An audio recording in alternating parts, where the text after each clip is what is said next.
porte-parole du parrain, M. Mamadou Lamine Gueye, et mesdames et messieurs les représentants de la marraine, Madame Dr Célie Konaté, chirurgien dentiste. Je vous dis bonsoir et je vous dis bienvenue. Tout d'abord, je tiens à m'excuser au nom de toute l'association par ma voix. On s'excuse du retard dû aux activités matinales. On faisait des consultations au niveau des DARA ce matin. Donc, bon, probablement, certains dans la salle pourront se demander si on ne s'est pas trompé de personnalité. Bon, mon visage dit le contraire, mais je suis la présidente et je m'appelle Mam Diarma. Je suis en 6e année de médecine, doctorat 1. Mon visage ne donne pas l'air, mais quand même, j'ai des papiers pour le prouver. Donc, après, je vous remercie tous d'être là aujourd'hui et je vous dis bienvenue. Donc, je suis la présidente actuelle de Louga Assistance Médicale, qui est une association qui regroupe un ensemble de personnel médical et paramédical qui sont ressortissants de la région de Louga. Louga Assistance Médicale est une association qui existe depuis une dizaine d'années.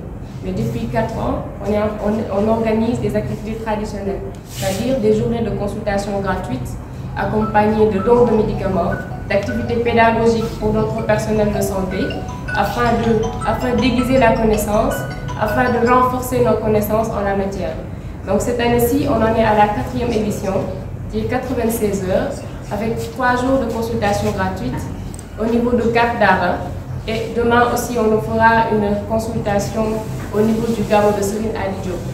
Donc, Louga Assistance Médicale œuvre dans les activités sociales, dans les activités médicales, mais aussi dans les activités pédagogiques pour l'épanouissement de la région de Louga. Et pour aussi l'accès aux soins de santé primaires des populations les plus nécessiteuses. C'est une association peu connue, c'est une association avec de grandes ambitions. C'est une association qui se développe petit à petit. Mais il faut juste dire qu'on a de grandes ambitions et on est en train de faire de notre mieux pour atteindre notre objectif. Donc je pense que c'était ça l'essentiel, c'était présenter l'association, dire de quoi il s'agit, c'est quoi nos activités. Et puis peut-être je ne vais pas terminer sans remercier nos partenaires, à commencer par ce personnel médical qui se sont déployés, qui ont mis de leur temps, de leur énergie, qui ont laissé leurs occupations pour venir participer à cette journée afin que cela puisse bien se passer. Après, je vais remercier M. Abdoulaye Diop, président du mouvement Soukeli Senghor, parce que si cette activité a abouti aujourd'hui, c'est principalement grâce à lui. Parce que à chaque fois qu'on a une idée, l'association est majoritairement constituée d'étudiants. Tant bien qu'on a des docteurs en médecine, des docteurs en chirurgie dentaire, des personnels médicaux, paramédicaux. On a aussi des professeurs titulaires d'université, mais l'association est majoritairement gérée par les étudiants. Les anciens n'ont pas assez de temps. Ce qui fait que le plus souvent lors de nos activités, on sollicite des partenaires, on sollicite des bonnes volontés. Toute personne avec la volonté d'aider la population lougatoise, on vient vous voir et on vous soumet notre projet. Et lui, à chaque fois qu'on est parti chez lui, il y a mis de son énergie, il y a mis de sa poche, il y a mis de son cœur. Donc nous ne pouvons pas le remercier. S'il y avait un mot plus grand que merci, on lui adresserait. Donc après M. Moustapha Diop, nous allons remercier le parrain, M. Mamadou Lamine Gueye, qui a accepté de nous accompagner. M. Mamadou Lamine Gueye qui a accepté de nous accompagner. On est des jeunes, on a une bonne volonté de faire. Mais si on part chez quelqu'un, on lui donne notre avis, il nous accompagne. Donc là, c'est un grand merci qu'on nous dit. On adresse aussi nos remerciements à la marraine de même, qui est docteur en chirurgie dentaire, qui a aussi accepté de nous accompagner lors de ces journées-là. Et on remercie aussi nos compatriotes de la Croix-Rouge qui sont venus aujourd'hui nous permettre de renforcer nos capacités. Parce que comme Moustapha l'a dit, les soins de premier secours sont importants. Ils sont importants non seulement pour préserver la vie, mais ils sont importants dans la prise en charge de nous, médecins. Si on trouve une personne dans la rue qui a fait un accident, si les premiers secours ne sont pas assez bien faits, peut-être que ça pourrait nous empêcher de faire bien notre travail. Donc je pense que c'est un point très important, d'où la nécessité de l'intégrer dans des journées comme ça. Aussi, nous allons remercier M. Abdourad Bissé, qui est notre compatriote avec une association comme la nôtre, qui est venu aujourd'hui, qui réside à Kébémer, Kébé-Sandé, qui est venu aujourd'hui nous soutenir dans nos journées. Donc on vous remercie par ma voix, toute l'association vous remercie. Nous remercions aussi le mouvement M3T, parce qu'en dehors de nos activités pédagogiques, en dehors de nos activités médicales, on a aussi des activités sociales. On lance des cagnottes, on essaie d'aider la population du mieux que nous pouvons en dehors du domaine médical. Donc ils ont apporté leur contribution dans la cagnotte que nous avons lancée cette année-ci. Donc eux aussi, nous leur remercions. Nous remercions aussi le Club des jeunes pour le développement de Louga, qui sont venus aujourd'hui nous accompagner dans les journées et gérer l'organisation de nos consultations. Donc, par ma voix, moi la présidente, l'association Louga Assistance Médicale vous remercie tous autant que vous êtes. Je vous remercie. gannaaw bu nu sant yàlla julli ci yonent bi alayhi salaatu wassalaam ñi ngi sant nag mbooloo mi fi daje yépp di góor di jigéen rawatina nag ndaw ñii nga xamante nii man bu ma leen nee jàkk rek damay gis ni bëgg sa réew tey mooy li leen dal ñu am yaakaar ju rëy nag ci xale yi démonstration bii ñu def fii mu wóor nu wóoral yàlla ni bàyyiwuñu benn lu ñu war a def lu ne bàyyiwuñu ca dara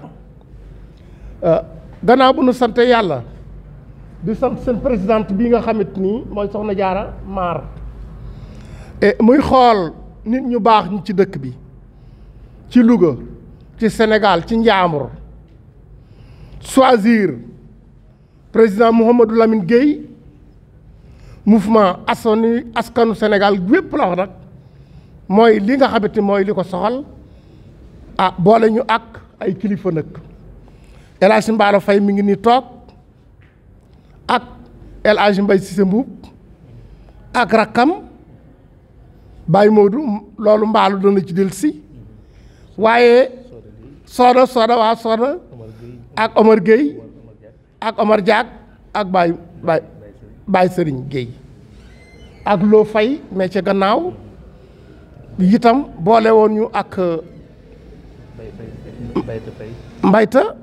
Mbayta Faye ak Mami Faye ak Ndey Faye waa léegi ak rakam bu jigéen bi ñu àndaloon depuis ca suba ba léegi Bintu Seen waaye ñu wax rek waa Louga ni leen choix bi ngeen def ci président Mouhamadou Lamine Gueye Lamine nee na moom Sénégal li muy rëy Louga mooy li ko ci gënal nee na bu sañoon tey ji Louga dafay mel ne Dakar mbaa mu mel ne Paris kon xale yu Louga suñu dajaloo di ay xale yu ndaw yu am jom diplômé en tant que ay médecin loolu ñoom ñu tànn ko ni ko yow la ñuy def sunu parrain président Lamine ne na amul lu ëpp loolu waaye xam ngeen nii